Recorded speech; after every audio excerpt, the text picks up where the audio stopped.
Autre point, conséquence également du virus, c'est cette grève sanitaire annoncée dans l'éducation nationale aujourd'hui. Sophie Grénon est mon invitée à présent. Bonjour Sophie Grénon.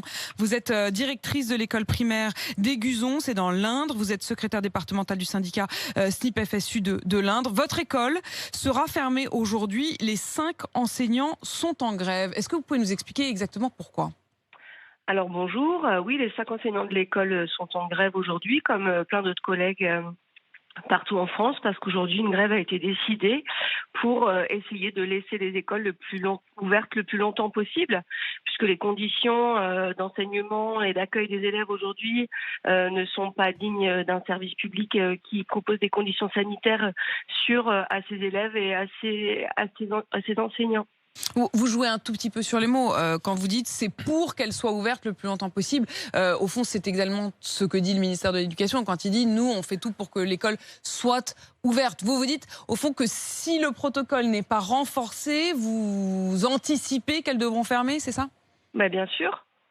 Bien sûr, puisqu'aujourd'hui, rien n'est mis en place pour que les élèves, pour que les écoles puissent rester ouvertes. Puisque le protocole qui est mis en place là depuis la rentrée est un protocole très allégé. Et puis, on sait très bien que rien n'a été fait par le ministère depuis les vacances, depuis le dernier confinement. Pour que les conditions sanitaires soient assurées. Très concrètement, Sophie Grénon, 2 questions. D'abord sur les clusters, c'est-à-dire vous dites elles vont finir par fermer, mais depuis la rentrée, avec ce protocole allégé, il n'y a quand même pas eu de cas si nombreux que ça d'écoles qui ont dû fermer parce qu'il y aurait trop de cas de coronavirus. Bien sûr, puisqu'on a passé notre temps à alléger le protocole. Puisque à la rentrée, les écoles fermaient dès qu'il y avait un élève dans une école et au fur et à mesure, le protocole a été allégé. À la fin, il fallait qu'il y ait 3 élèves, pas d'une même fratrie, qui soient contaminés au sein d'une même classe. Donc évidemment, les classes ne ferment plus, mais ça ne veut pas dire qu'il n'y a pas de cas dans les écoles. Oui, mais concrètement, est-ce que ces cas ont des conséquences ? Est-ce que ces cas ont des conséquences ? Forcément, ces cas ont des conséquences puisqu'on voit bien que l'épidémie repart. Pour vous, elle repart aussi parce que les écoles ne sont pas suffisamment protégées ? Évidemment. L'école fait partie intégrante de la société. Mais très concrètement, Sophie Grénon, quand vous regardez par exemple dans votre école, est-ce que vous auriez besoin est-ce qu'il y a des choses dont vous manquez ? Est-ce que vous voudriez par exemple pouvoir faire comme dans les lycées, dédoubler les classes ? Quelles sont les propositions pour aller plus loin dans le protocole pour vous ? Nous, ce qu'on demande effectivement, ce sont des demi-groupes. Il est nécessaire que les classes soient allégées. Des classes à 30 élèves, même masqués, qui ne sont pas aérés ou qui ne disposent pas du matériel nécessaire pour qu'on puisse aérer correctement, c'est pas satisfaisant.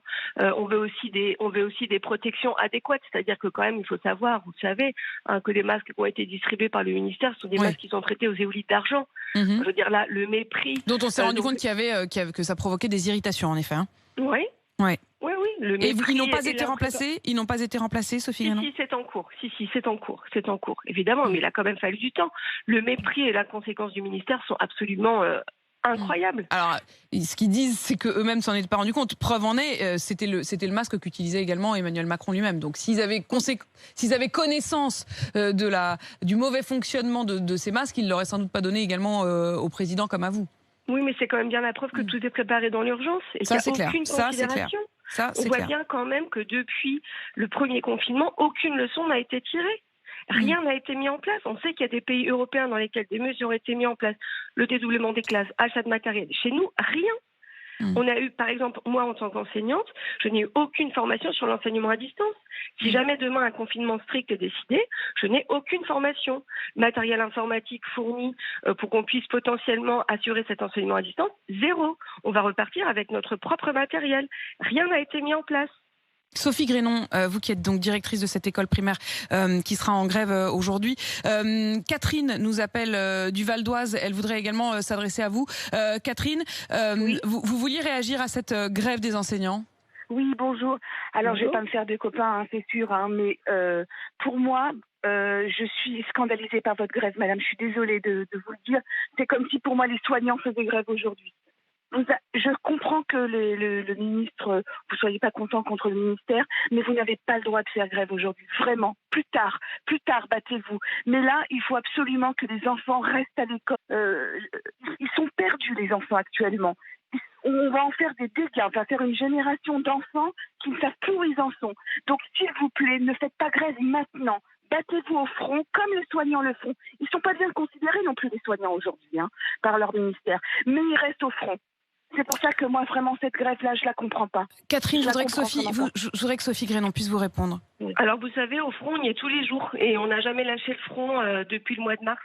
Et le droit de grève existe, et heureusement encore un petit peu. Et de toute façon, sachez que dans les écoles, le service minimum est mis en place et que les enfants sont accueillis aujourd'hui, quoi qu'il arrive. Mais nous, aujourd'hui, là, ce qu'on voit, c'est qu'on veut que l'école puisse durer le plus longtemps possible. Et si on reste dans les conditions dans lesquelles on est aujourd'hui, l'accueil des élèves ne pourra pas se faire. Il y a quand même des départements dans lesquels il n'y a pas suffisamment de remplaçants pour faire face aux enseignants malades. Parce qu'il y a des enseignants malades dans les écoles. Oui, les enseignants tombent malades aussi. On n'est pas des surhommes, on n'est pas des surfemmes. Et comme les conditions ne sont pas en place pour qu'on puisse être suffisamment protégés, les enseignants tombent malades et ne sont pas remplacés. Donc la grève d'aujourd'hui, elle est nécessaire. On ne la fait pas de gaieté de cœur, vous savez, des grèves. On sait que la grève, il n'y a rien de plus bête qu'une grève. On perd de l'argent, on n'est pas avec nos élèves, on prend du retard sur notre programme.